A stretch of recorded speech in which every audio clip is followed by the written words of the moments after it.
everyone, I'm Amelia Benstead with the National Parks of Boston. On behalf of the National Park Service and Boston Harbor Now, I would like to welcome you to Germs at Bay, Quarantine in the Boston Harbor Islands, the first installment of our annual Revolutionary Harbor Lecture Series.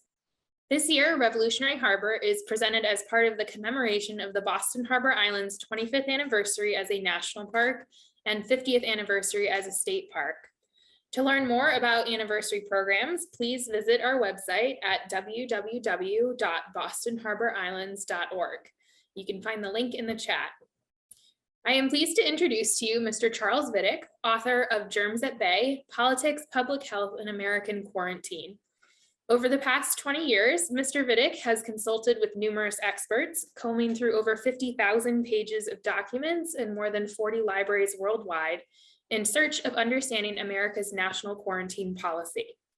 He has numerous publications on occupational and environmental health and served as incident commander for the U.S. Postal Service's National Anthrax Response in 2001 and 2002. He holds SM and MCP degrees from Harvard and has received numerous White House, EPA, and Postal Service awards for his environmental and anthrax response work. He currently serves on the Connecticut Council on Environmental Quality, appointed by the Speaker of the House. To learn more about Charles and his work, you can visit www.germsatbaybook.com, and that link is also in the chat. So we will save audience questions for after the presentation, but you are encouraged to type them into the Q&A section as they come to you. That can be accessed at the bottom of your Zoom window. You can also turn on subtitles by clicking the CC button at the bottom of your Zoom window. And now I would like to turn it over to my colleague, Sean Quigley. All right. Thank you very much for that introduction, Amelia. And welcome, everyone. So my name is Sean Quigley. I have been working for the National Parks of Boston now for almost 10 years. And we are very excited in partnership with Boston Harbor Now to provide this presentation tonight with Charles. So before we get started, Charles would love to ask the audience a question.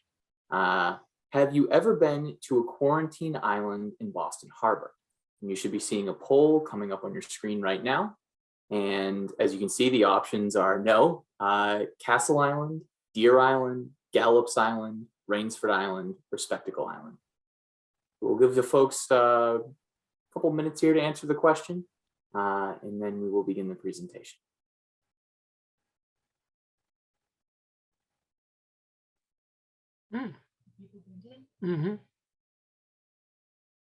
Wow. Yeah, 45%, anywhere from Spectacle, 57%, down to Gallops Island, 31%, and Rainsford, 24%. Those are islands that are hard to get to. There we go. Wow, that's great. Castle Island, of course, 47. Wow.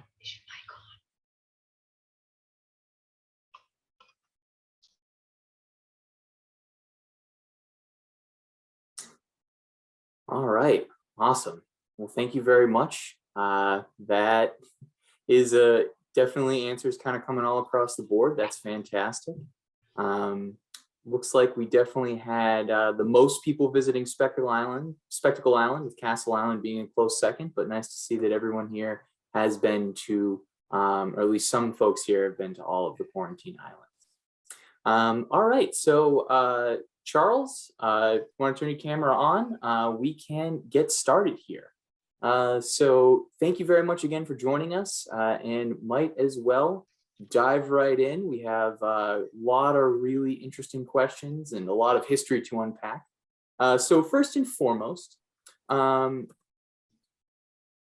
kind of set the general terms and understandings, how do you define quarantine in your book and for the purposes of this presentation?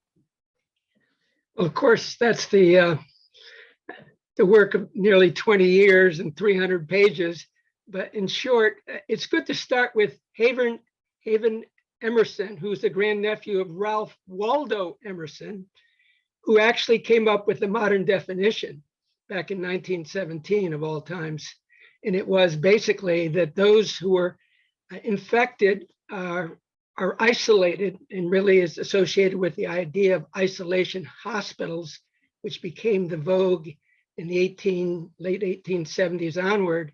And those who are exposed but not yet infected are those who are quarantined. That's the basic modern definition of quarantine. However, quarantine takes on many forms based on the context and the scalability. When you're talking about one-off cases of a disease, communicable disease, that might be where hospitals come into play. When you get into epidemics, and let's talk pandemics, we're talking about scalable to the size of the globe, or to an entire country, or to a city. And so quarantine takes on different forms depending upon the context and how big the epidemic is. But I think one thing is important to understand, aside from the current definition, which is actually obsolete in the broadest sense, because really the ultimate goal is not to quarantine people, but to quarantine disease and germs. And that's really the challenge of all Homo sapiens on the planet, to how do we quarantine germs. That really is focusing on the reservoir for disease, where it starts, ground zero, as opposed to quarantine people. But let's face it, until we come to a point where that is actually a reality, we're going to be looking at the problem that people are communicators of disease, and therefore quarantine of people still remains part of the portfolio of the public health strategies to deal with communicable disease. So that's just kind of an overview of where we're at. Yeah, that's awesome. Thank you very much. Okay, so appreciate that kind of, definition of quarantine right there. So then also kind of as a brief overview before we dive into kind of looking at various time periods in the general history of quarantine in, Boston and Boston Harbor. Your book, Germs at Bay, makes it clear that the Boston Harbor Islands are central to the city's historic quarantine practices. Can you share a few points as to why this is? Well, historically, before the age of antibiotics, in the age of antivirals, and even the age of bacteriology, before we even had the germ theory of disease, diseases that were communicable, particularly smallpox and cholera, and even yellow fever, which no one really understood how these things were transmitted. They were dreaded diseases. And so if a city happened to have islands where they could put people, it was always historically easier to get towns to agree to use an island than to find a town that's willing to have what was called a pest house. Hospitals was not the term of art back then. They were called pest houses. So you can imagine just by the term itself, it's like asking somebody, would you like a nuclear reactor built in your backyard? You know how that is. We've had a few of those in New England. It never goes over well. And so the only agreement that any of the towns in the Massachusetts Bay could arrive at was that one of the islands over time was acceptable, and most of the time because Boston either owned it or is about to buy it. Yeah, kind of almost the out of sight, out of mind aspect, right? Where it's close enough, but you're not right in the center of the town. Okay, so I think that really, kind of sets the stage as to why the islands would have been important. So I was wondering if you could speak to quarantine practices and how they evolved over time in Boston, and really more specifically wanting to talk about the origins of Boston's maritime quarantine program in the pre-Revolutionary War era, kind of how was it formed, who oversaw the daily operations, and how did these practices change right after the American Revolution? So recognize that's a lot in that question right there. So feel free to unpack it. Yeah, that's a mouthful, of course. But in any case, to your point here, Sean, I guess you start with all quarantine starts first, not by quarantine, but by an epidemic. And of course, the first one that really had an impact on Boston in the colonial world was the yellow fever epidemic of 1847. It was unprecedented because before 1647, all of the immigrants who were coming to Boston were coming from England, Ireland, or Scotland. And whatever diseases that they were bringing were the same old diseases that they already had in Boston. But yellow fever was new because they started doing business with Barbados and some of the islands in the Caribbean. And it was a very frightful situation. And this was the first quarantine ever practiced in America. It lasted for 2 years, and Governor Winthrop established it to control all vessels coming in. Of course, the danger with all quarantines is if they're too strict, you're basically starving for lack of commerce and for the basics of food, clothing, and shelter. So there was an end to it at one point, but it was the longest quarantine event of the 17th century, and actually one of the longest in American history. There were a number of quarantine events that happened after that, which that was an order of the governor. But after that, there were a number of quarantine events that occurred because smallpox was happening almost on a 12-year cycle, which was almost like a generational thing. Each generation would be exposed to smallpox, but then the next generation, which was really naive to the disease, would be the ones who would then open the opportunity for smallpox to re-enter the colony. So in the early, 1699, the first American quarantine law was enacted by the Massachusetts Bay Colony. The King's Privy Council, they're really the trade advisors for the king, said nay to the law. They weren't too happy about anything that interfered with commerce. Now, those wily Massachusetts legislators were actually a little bit better than the Privy Council.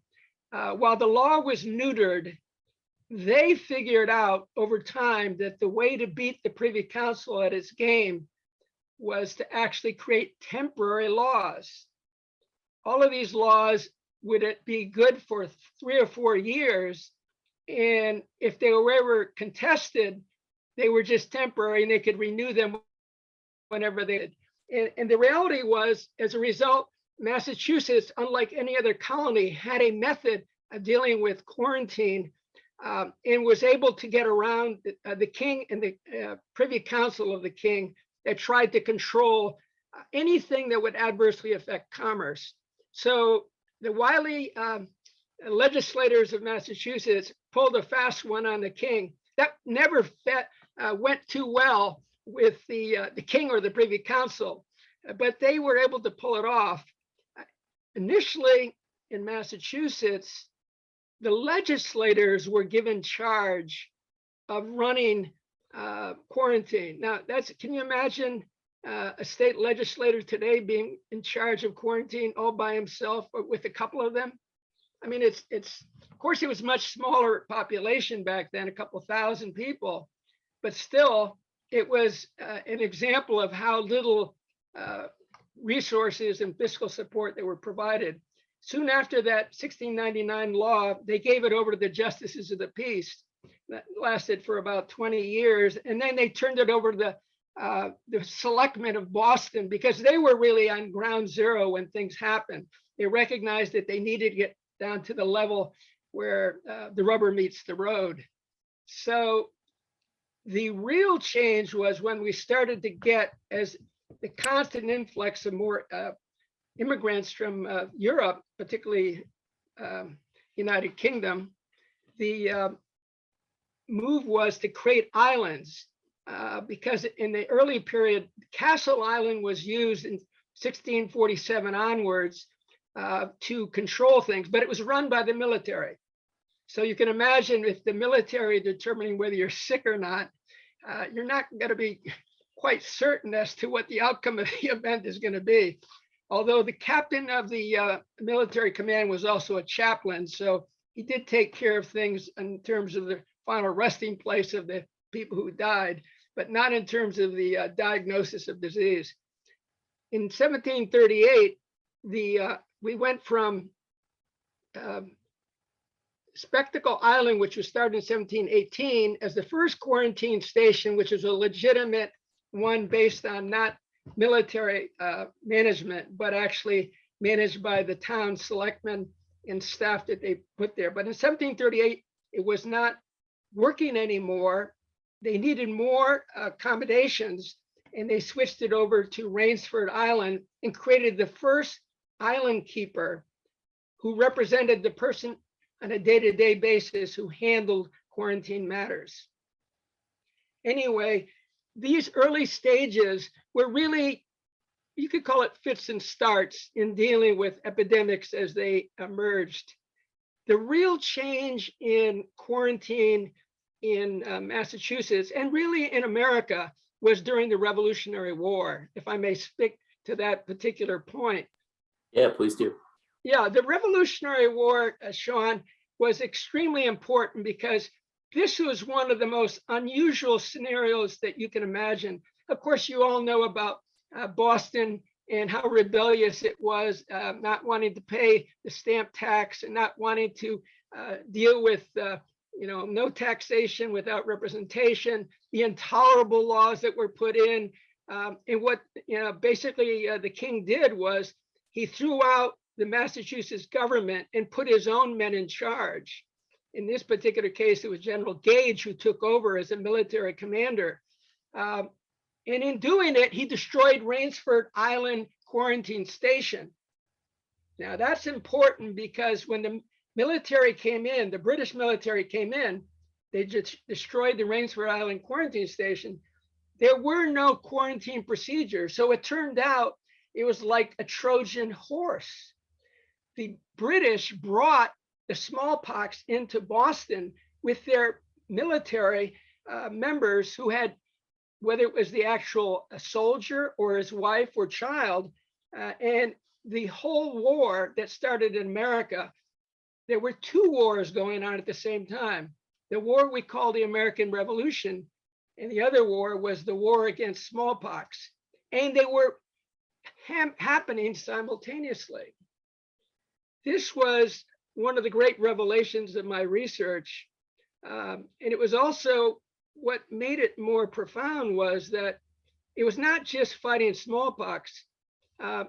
General Washington, after the battles of Lexington and Concord and the Battle of Bunker Hill, General Washington put Boston, which is really a peninsula, a quasi-island, because it was a very narrow isthmus, he put the whole town under quarantine, a military quarantine in this case, but it was equivalent to a medical quarantine because he did not want the British, who were really pox infected and were holding all kinds of Bostonians in the city, in the town, and not letting them out. He first demilitarized them. He took all their guns away, and then he claimed he was going to give them, let them out, but he stalled and stalled.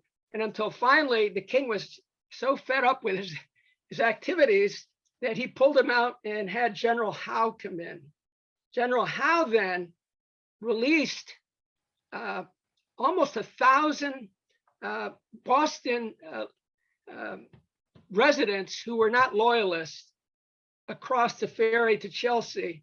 And they were pox infected people. They were purposely infected with smallpox so that they could infect the rebel army, George Washington's army. Well, all of this is important because after General Howe and the British evacuated, because they really didn't have any reserves left, they were fighting a losing battle there. And George Washington's men were also intercepting all their supplies. What happened was when George Washington finally took over and they had control of the downtown of Boston, they realized that the second war was fighting smallpox. And because Rainsford Island was no longer an island that could be used for smallpox quarantine, the first time in American history that the entire town of Boston was put under quarantine for 2 months.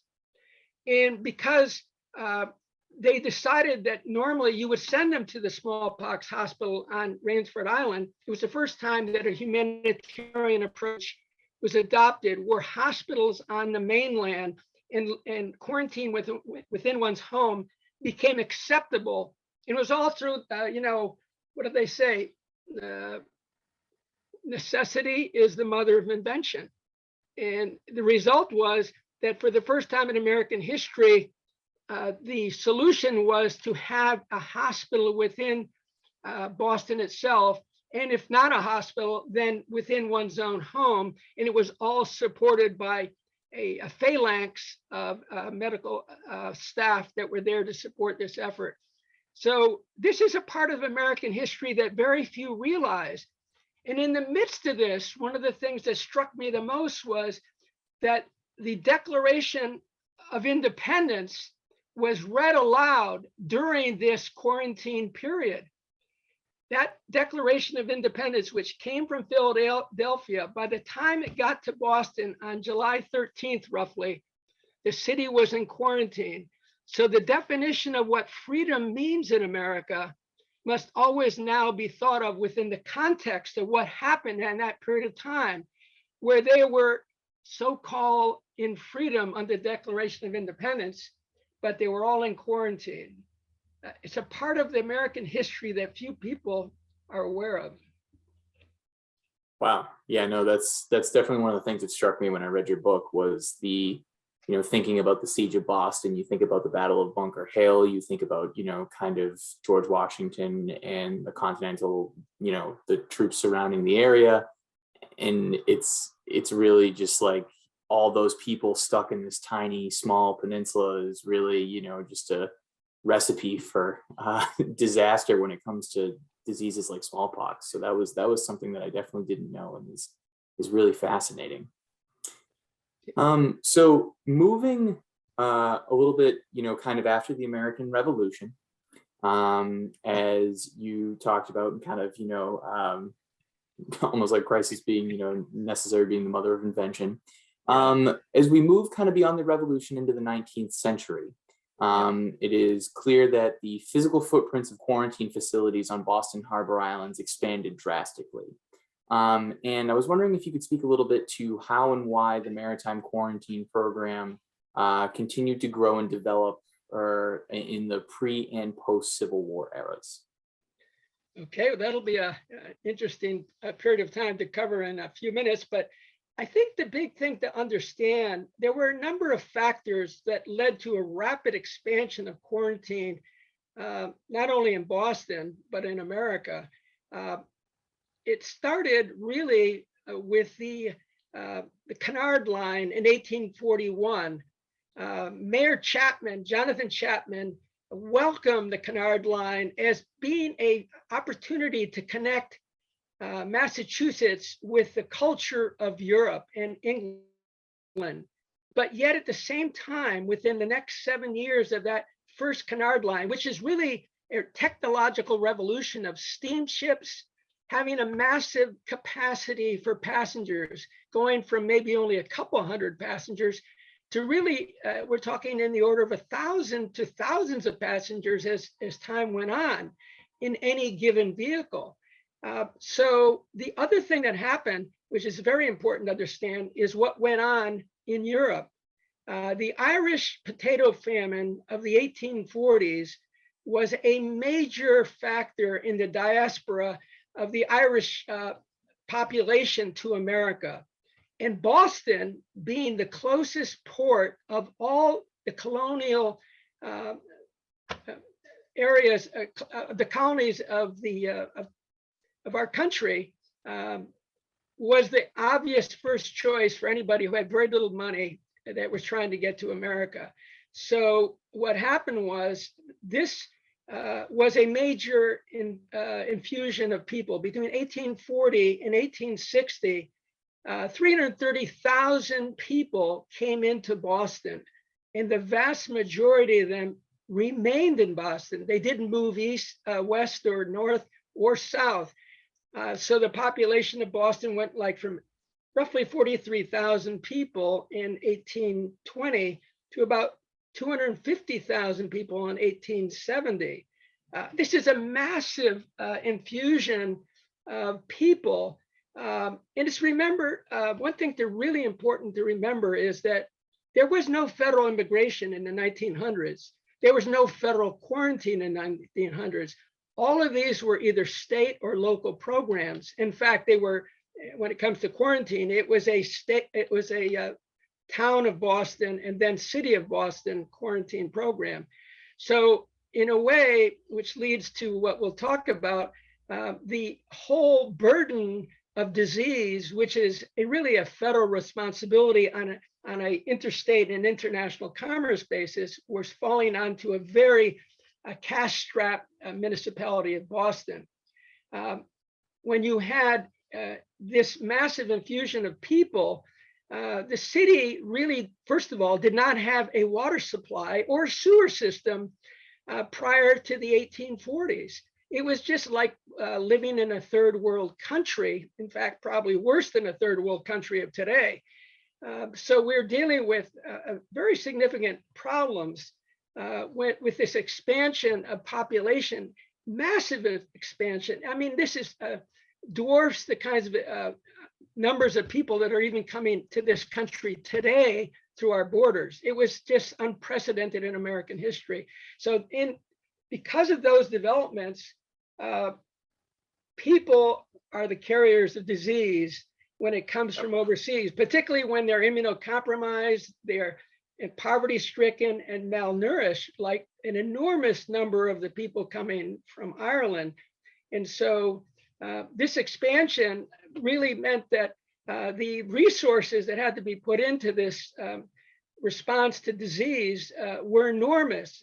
And so what the city tried to do to cut costs was to consolidate the services provided to the poor, to the criminals, that is, those who are in prisons, those who are in reform schools, and those who are sick, all onto Deer Island in 1847 through 1872 period. And it was a massive effort to consolidate the Irish, but even worse, it was the first time in Boston history where they specifically fingered the Irish for quarantine. This was what shocked me. Normally, you'd think that nobody would put the word in a newspaper that the Irish will be quarantined. It didn't matter whether they were sick or not. All Irish went to Deer Island and were quarantined whether they were sick or not. They were abominable conditions that they had to deal with.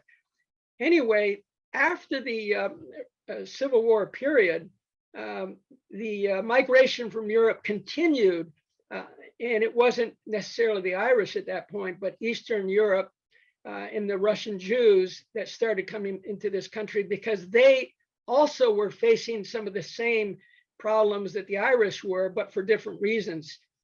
Some of the intolerance that was going on in the Russian country at that time. So massive investments were being made to expand the quarantine system there. Just to give you an example, we only had 30 beds on Rainsford Island in 1832. But by the time all of this happened, all of this massive migration, by 1915, when the Public Health Service took over quarantine, there were 2,000 beds on Gallops Island, to give you a sense of how, and even that was not enough. Wow. So it gives you a sense of things. So how many people would have been on Deer Island at any given time in, say 1850 for Irish immigrants? There would be as many as 2,000 people on the island.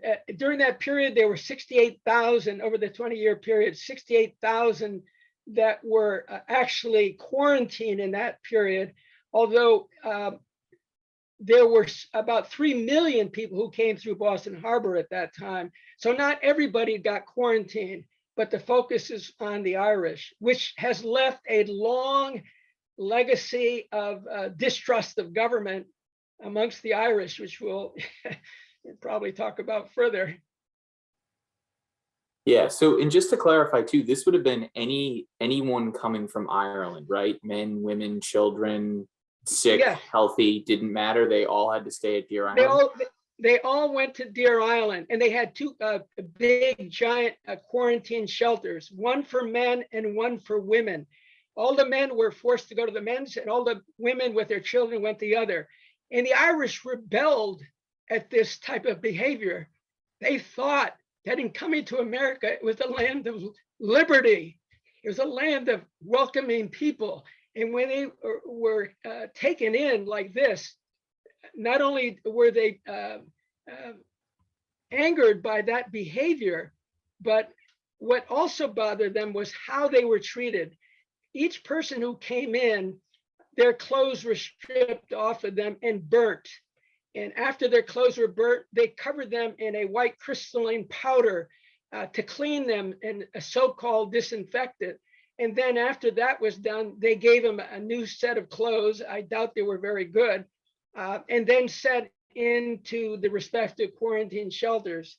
The response to it was that the Irish rioted and had food riots, and it was really abysmal how they were treated. And this went on for a number of years. And of course, some of these things were some of the reasons why ultimately the federal government saw the value in taking some kind of a role in managing these things, given what was going on. It really was a humanitarian crisis. Yeah, no, I mean, I think looking at kind of, one of the quotes I think from your book that really struck me when you're speaking about this, right, is quarantine's unwritten purpose often went beyond public health, influenced by concepts of class, ethnicity, entitlement dictated by the ruling class. And I think, what you said there, right, with combining every kind of, whether it's sick people, people going to different like reform schools or something like that, people that should have been, maybe criminals that were convicted, all kind of being in that same space. Yes. Yeah, that definitely sounds like obviously some terrible conditions. So would that have been, if my understanding is correct, it would have been on not only Deer Island but also Gallops Island as well, right? There were two quarantine islands. Could you speak a little bit to kind of how Gallops Yes. Island develops as well? Yeah, there were actually, over time, as we talked about, there's first Castle Island from 1647 on to 1718. Then there's Spectacle Island from 1718 to 1738. And then you had Rainsford Island that went to 1847 when Deer Island was created, because it was just too small for the massive infusion. But then what ended up happening was they realized in the late 1860s that Deer Island was not appropriate. You can't mix the criminals and the poor and reform school students with the quarantined, and they're all sharing the same hospital in the same boat to go back and forth to downtown Boston. It's a recipe for epidemics. And of course, that's 3,000 people died on Deer Island, and some of that can be attributed to the types of mismanagement that went on. But Gallops Island was created specifically because they realized they made a mistake.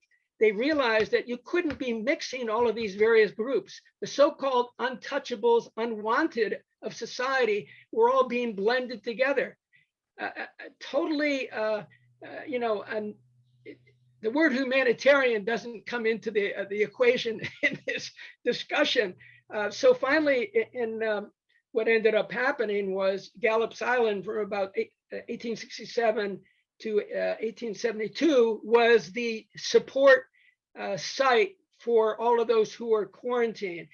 But the two worked together because the quarantine island of Gallops Island was being supported by the criminal class. The criminals were retained to row the boats out to the quarantine, to the vehicle, the various vessels that came into the harbor. So the actual physician who was in charge of quarantine didn't have to row. He had criminals who did it for him.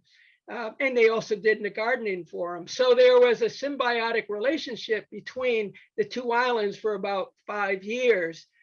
until finally the epidemic of 1872, the smallpox epidemic that forever changed public health in Boston, happened, in which we went from 50 years of politicians running public health in Boston. And in 1872, the people said, enough is enough. We want professionals running public health. And that was the beginning of the dawn of the modern age of public health in America, really. 1872 marks the beginning of professionalism, not just in quarantine, but in public health in general. So these are very important events because Boston was a microcosm of the events that were occurring across America. It had the cachet, it had the bellwether status of being the limelight, the place where people look to for advice and for what the latest trends should be. So it was a very important what happened in Boston. Yeah, no, it definitely, especially as seen through your book, tracing it through the entire city's history and kind of how it started as, one individual out there, then you have like politicians taking over, and then you do have public health officials really becoming involved. I was wondering too, if then you could speak to kind of how, as we move out of the 1870s and into the early 1900s, I know that in 1915, James Michael Curley, who was then the mayor of Boston, reached an agreement with the U.S. Public Health Service to actually lease Gallops Island Hospital to the federal government. And this effectively, transfers quarantine policy and authority to the federal government. So I was wondering if you could speak a little bit to some of the outcomes that resulted from this transition from a local to a federal quarantine program. Yeah, that was a significant event in American quarantine practice. It's important to understand Mayor James Curley, probably one of the most colorful Irish mayors that Boston has ever seen. He was a man who was a man of the Irish people. The last thing that Mayor Curley was about to do was to do something that the Irish didn't like. Nobody liked quarantine. And I can tell you the Irish went in the front of the line of the people who would be objecting to quarantine based on what we just talked about. The interesting thing was the federal government, starting in the 1870s, began taking ownership role in quarantine stations along the coast. And in 1893, they officially took over quarantine and were given the charge to buy up all quarantine stations across the United States. These are basically port locations other than along the Mexico-Texas border where it would have been on the land.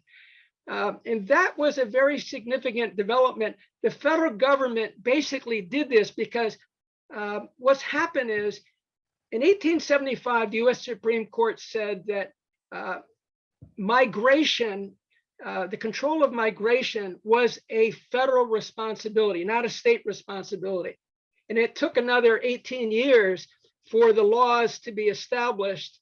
And ultimately, it took until 1928 before the US Treasury, which was responsible for the US Public Health Service, it was a subordinate branch of the US Treasury, before it merged on Gallops Island, both the quarantine and immigration controls in one location. That was all made possible by some of the things that Mayor Curley did. Mayor Curley also recognized that there was no fiscal interest that the city had in controlling epidemics if the federal government is going to bail you out. They thought that was going to be, how can you lose? It's a no-lose situation. The Irish love it. Everybody who's dealing with Boston, fiscal problems would love it. And by the way, Boston was pretty much a bankrupt city in the early 1900s because they were overspending. And so it was a no-brainer for them to give it over. But the outcome of this is the most interesting. The federal government, in the form of the US Surgeon General, made all kinds of promises about, well, we'll help you with epidemics in the future. Don't worry about anything. Well, within 6 years of that purchase of Gallops Island, all of those so-called promises disappeared. And what was most interesting, there's positives, obviously, the fiscal positives. The negatives were that when the federal government is in charge of quarantine and immigration, they don't need to consult with state and local governments. And so what happened in 1921, there was a typhus epidemic coming in from Europe. And the US Surgeon General decided that the best way to deal with it was to send every vessel coming to America, whether it was going to New York, whether it was going to Norfolk, or it was going down south, they all went to Gallops Island. Now you can imagine what the Boston people thought about this, and every other public health department along the Eastern Seaboard. They were in uproar because, talk about transparency or the lack thereof, this was like an infuriating development. And basically the US Public Health Service ate crow on that one.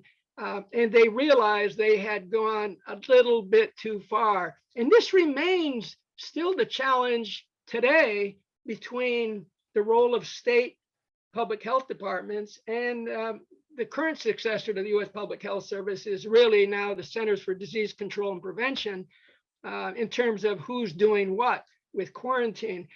So really, there's a plus and a minus. Fiscally, there was a plus. And from the point of view of collaboration, well, I think there's a few things that still need to be worked on. So that gives you an example of some of the challenges we've faced. And we're still facing, as you probably know. Yes, indeed. Okay, so we do have a lot of questions from the audience. Sure. Definitely want to get to those, but before we do, just wanted to give, I think maybe like 2-3 minute answer here. Want to give you definitely a chance a little bit to talk about your source material.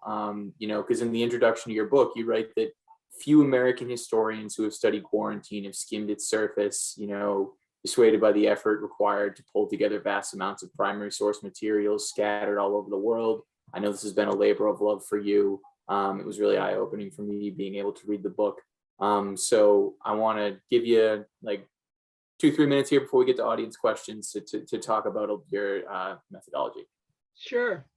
Well, yeah, I should probably have my head examined, having spent nearly 20 years on a topic that would normally not be of any interest to anybody. But of course, with the COVID pandemic, things changed, and my investment seems to have been at the right time. And who would have thought that? But in any case, I will say this: I had to go to probably at least 14 to 20 different states, probably 8 different countries, 4 continents, and the archives in the order of 50 different archives, primarily in New England, but all the national archives that were relevant to the work I did.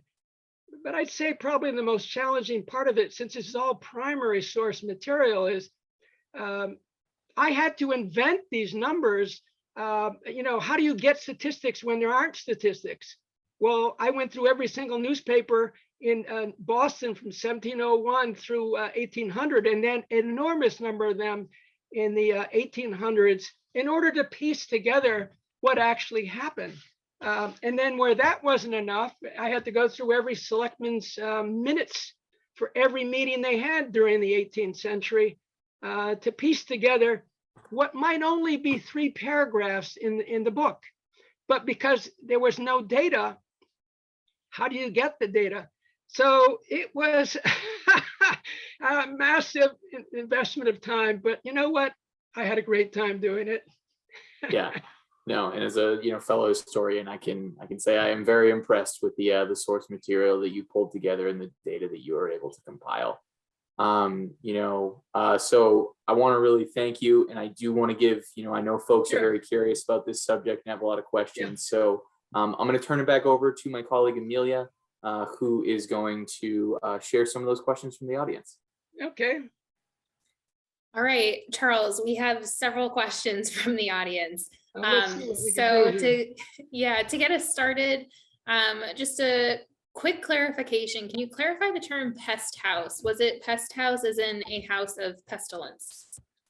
Was it say that again? Was it a pest house? As in a house of pestilence? Yes, I guess you could use the house of pestilence, but they were called pest houses, which were really places where people with communicable diseases were placed. And were really mainland quarantine locations in essence. But since nobody wanted a pest house, it was only rarely that people would agree to have them. I will say there was a pest house right across from where Mass General Hospital is now, where the current pizza house is right across from Mass General. That was a pest house in the 1700s. So there were pest houses, but they were not desired, and wherever possible, they tried to use the islands. Okay. This is another hopefully snappy question. Gotten a couple questions about how many people survived quarantine. How did they eventually get out of quarantine? Can you speak a little to kind of the statistics there, and then the process of getting through quarantine and back into normal everyday life? Well, of course, the survival rates varied by which century we're talking about.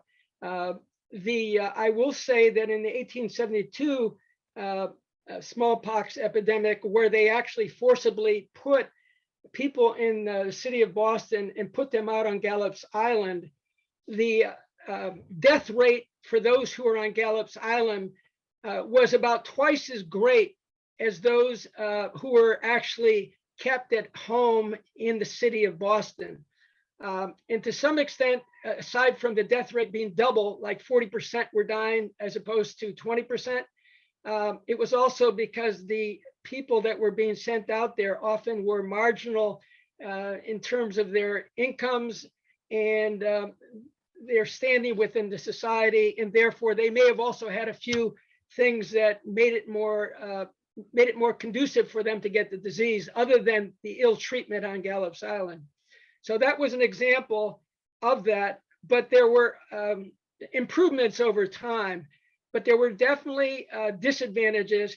And I think the important point to keep in mind is before the age of antibiotics, which is really only in the order of 80 to 90 years ago, there really was not a lot that could be done in terms of prevention or even vaccinations. Vaccinations did help, and that was one of the things that made a big difference when vaccinations were required by the state of Massachusetts as of 1855. But if nobody implemented vaccination or enforced it, or they didn't get booster shots, which is another problem then it also led to higher rates of mortality as well. So there was a lot of learning that went on, and some of it was fits and starts.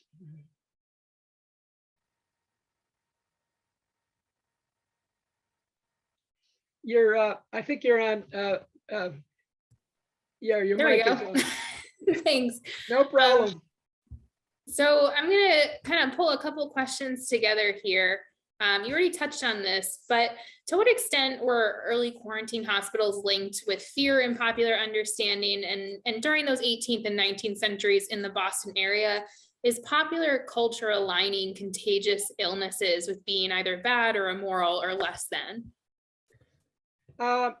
Yes, disease was very much so connected with moral turpitude, with values of people who really were not of the highest moral caliber, who perhaps were not religious, they were drunkards. There was a great amount of connection that was made, not only by the average person, but even by physicians that were connecting it. And in fact, historically, if you go back even to the 17th century and 18th century, religion was really considered one of the things that brought you to a higher standard of health. It was spiritual health. They aligned with the health of the body. So there was definitely that. And those associations have continued even today with some people. But yes, that was a big issue. And as a result, it was not a lot of science driving that. The science of public health and the science of quarantine are really a more recent phenomena. That's really interesting. Can you dive a little more into those demographics of the people primarily quarantined during the 18th and 19th centuries? Is that related to financial standing, property ownership, cultural backgrounds? Well, yeah, I can tell you that of the research that I've done, there was not a lot of statistics that were kept other than did they live or did they die, what kind of diseases they had. However, I did go through the Massachusetts vital statistics records for every person who got smallpox during 1872. And that was a labor of love to do that. And in doing it, though, I will say there was no question that the poor and the disenfranchised were the ones that were actually getting more quarantine. The rich were basically getting a buy. Were the poor that were actually getting the brunt of quarantine. There was no question that there was a discriminatory aspect of how it was applied. I mean, the worst example, of course, is the Irish, and how the Irish were basically singled out explicitly, not implicitly, explicitly. So there is that, but the breakdown by ethnic groups is not, it's not possible to break it down by ethnic group as to who was on it, but it is possible to break it down by the people who were marginal in the 1872 epidemic, where I was able to go into a real deep dive on that particular epidemic. Because remember, statistics in that era, we really were not, in a world in which statistics was something that they wanted to keep. In fact, a lot of what went on in quarantine was, let's not tell them too much. Let's do. So finding the statistics on these things was an enormous undertaking. And even then, only certain epidemics were actually capable of being quantified as to who was affected by ethnicity or other categories. That's a really impressive deep dive into 1872. I'm very impressed. That took months. I believe it. So we've had a couple questions too about Indigenous communities and their impact. So can you talk a little bit about how smallpox impacted Indigenous communities, and how did the early quarantine system either embrace or exclude this group of people? And then how did they perceive this system? Well, in terms of the Indigenous people, the worst aspect of what happened in American history was the transmission of smallpox to the Indigenous people of Massachusetts and Rhode Island. And that was really in the period 1620 through 1666. And smallpox and other diseases like yellow fever basically decimated the Indigenous population of America. And so the question of quarantine really didn't even come up in that context. There was an effort on the part of the colonialists to try to help the Indians who had it, but because the colonialists had no idea of what they were doing and how infectious they were, because you can have a case where you do not have smallpox and you're asymptomatic, but you could still be carrying it, especially if you've already exposed to it in the past and no longer are susceptible to the disease. So there are cases in which people might have had the best of intentions in trying to help the Indigenous people, and yet what they may have been doing is actually creating, it was a form of killing them unknowingly. So there were some definite problems. But in terms of quarantine, we do know that some of the islands in Boston Harbor were used by the Indians for places to seclude themselves in their, this is pre-colonial, this is before the Americans the Europeans came to Boston. And so some of the quarantine islands were used by the Indians themselves for actually their own purposes, but this predates the European invasion of America. Oh, I had no idea. That's really interesting.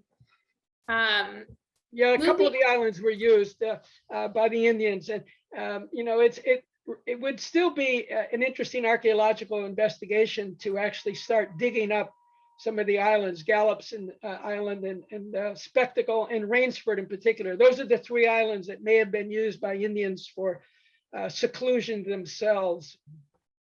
Wow, that's really fascinating. I'm gonna jump. I didn't go into that in the book, but I'm telling you that because that's something that came out of my research. Yeah, well, you can't fit everything in one book, unfortunately. That's right. So I'm going to jump forwards a little back to the Revolutionary War era. And we've got a question kind of wondering if smallpox helped to unite people who were on opposite ends of the political spectrum. So folks who were more loyalist and aligned with King George versus those who were interested in independence from Great Britain. Does the kind of common fight against smallpox unify these groups at all, or does it not have an impact? Well, the issue of unifying the loyalists with the, which are now the Americans or the rebels, there really was very little that allowed. That did happen within Boston proper during the actual siege of Boston by General Washington, because you had the rebels and the loyalists there at the same time. The rebels were under hostage, and the loyalists were there, and of course they vamoosed out of Boston when the General Howe left.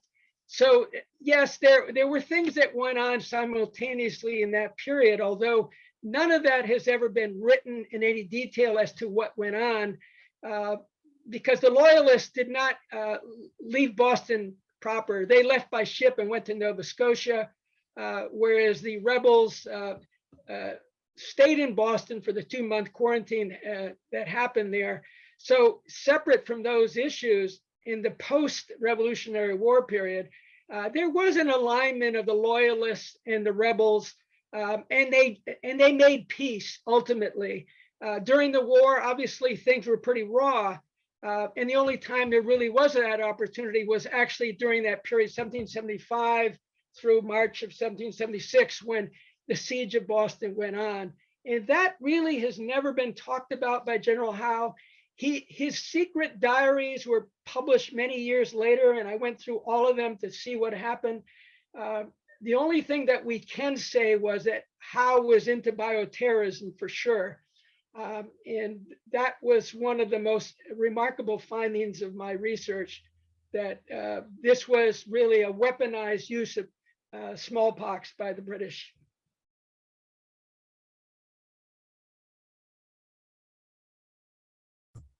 Having trouble with my mute button again. Can you extrapolate a little more on kind of that common myth of smallpox blankets and maybe the extent to which they were used against Indigenous communities? We've gotten a couple questions about that as well. For sure. Yes, smallpox blankets were definitely an issue. That was General Amherst. That was with the French and Indian War back in the 1760s period.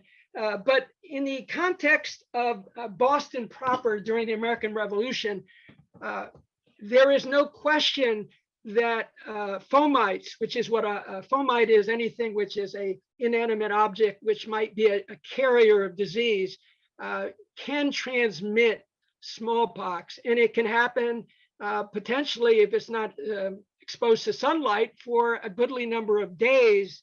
And there was no question that this happened within Boston proper.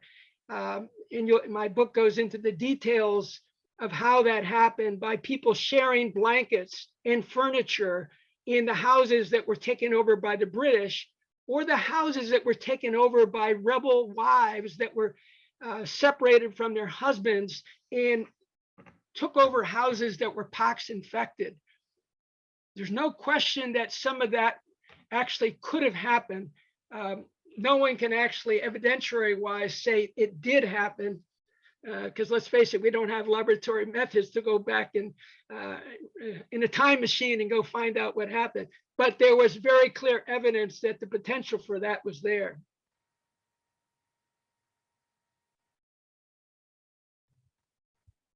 Wow. All right, I want to be cognizant of the time. We are just past 8, so we're going to take 2 more questions. The first is, was the leper colony in Buzzards Bay considered a quarantine site? Yes, that was a quarantine site, but was independent of the actual quarantine that was being managed in Boston Harbor. That was specifically for the lepers, and it was operated for a period of time in the early 1900s. There were cases of leprosy that were brought to Gallup's Island, but because of the gruesome nature of the disease, that Gallup's Island was not used for leprosy. And really a lot of what quarantine is about fear and dread. And so the island in Buzzards Bay, which is the, I think one of our little chat persons mentioned his name, Penaquis Island. That island has its own little history. I chose not to go into the details of that island only because it was a slight digression. But in fact, let's face it, I went through the details of quarantine islands through across the country. But to tell a story, you want to tell a story with personalities and a storyline. And so some things are best left to our conversation right now. Fair enough. And our final question relates to the immigration, primarily, I would say, in the 19th century. European immigrants coming to Boston crammed into very small ships. Does that mean that if they weren't necessarily infected with something when they're leaving their home country, that because of the conditions on the ships, they have probably contracted something by the time they arrive in the US? Yes, absolutely. That's a wonderful question. That's exactly the problem that the Public Health Service ultimately decided to solve because they were incubators of disease. And in fact, I'm glad you asked that question because as of 1893, the US Public Health Service revolutionized quarantine and decided that all ships coming to America would first be inspected at the port of departure, not the port of arrival. And that revolutionized communicable disease control in America and actually backflushed into Europe an entire public health system based on American standards of public health. It was revolutionary. And it's from the very question that you just asked that the American system of public health has revolutionized world public health because we recognize the basically the tinderbox of disease that was coming from these ships that were just cram-packed with people. And obviously, they were one of the biggest problems that we faced in the diseases that came to America. Wow, thank you so much, Charles. This has been fantastic. I think we've gotten through almost every question that was submitted, so thank you. I want to put in a plug for Charles' book, Germs at Bay. If you are interested, Brittany's dropping the link in the chat if you'd like to purchase it. Once again, on behalf of the National Park Service and Boston Harbor Now, I would like to thank Charles Vidich for sharing his time and expertise with us, and each of you for attending Revolutionary Harbor tonight. If you would like to help us further commemorate our very special park anniversary, please join us for some of our upcoming anniversary events. We have another Revolutionary Harbor program, Women of the Waterfront, which is featuring some truly revolutionary leaders from around Boston Harbor's public sector. And that will be on Wednesday, March 23rd from 7 to 8:15 p.m. Our third and final installment of Revolutionary Harbor this year is Shipwrecks, a live conversation with the Massachusetts Board of Underwater Archaeological Resources researcher, which is on Wednesday, April 13th from 7 to 8 p.m. And finally, we have our winter wander on Pedix Island coming up. This is the first public trip to Pedix in 2 years. And that's coming up next week on Saturday, February 26th.